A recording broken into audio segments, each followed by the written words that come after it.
The rebirth of Steve Jobs, how to turn failure into success.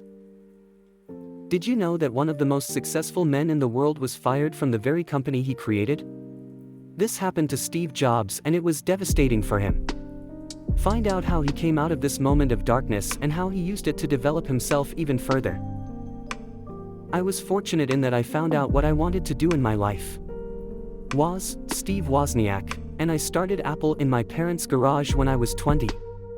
We worked hard and in 10 years we went from just the two of us in a garage to having 4,000 employees and a $2 billion company.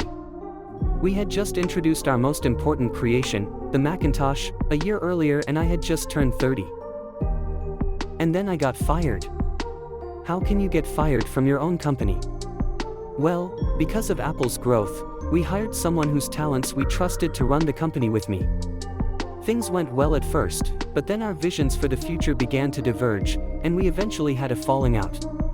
When that happened, the board backed him. So, by the time I was 30, I was out. And very noticeably out. The thing that had been the focus of my entire adult life was gone. It was devastating. For a few months I didn't really know what to do. I felt like I had let down the older generation of entrepreneurs, that I had dropped the baton when it was being passed to me.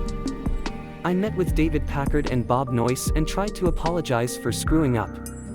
It was a public failure and I even thought about leaving the valley, from Silicon Valley, California. But slowly I began to realize something: I still loved what I did. The setback with Apple hadn't changed that feeling at all. I had been rejected, but I was still in love.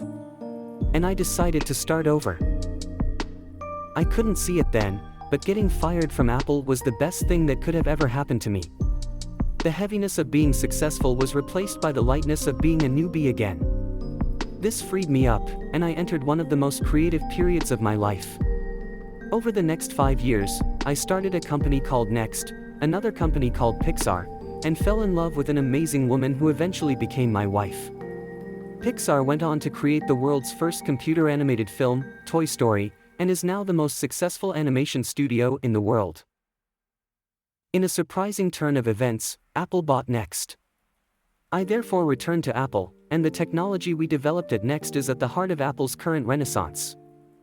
And Laureen and I have formed a wonderful family together. I'm pretty sure none of this would have happened if I hadn't been fired from Apple. You are free to decide whether the things that happen around you defeat you or whether you use them to learn, get out of your comfort zone and continue your path of growth. Choose success.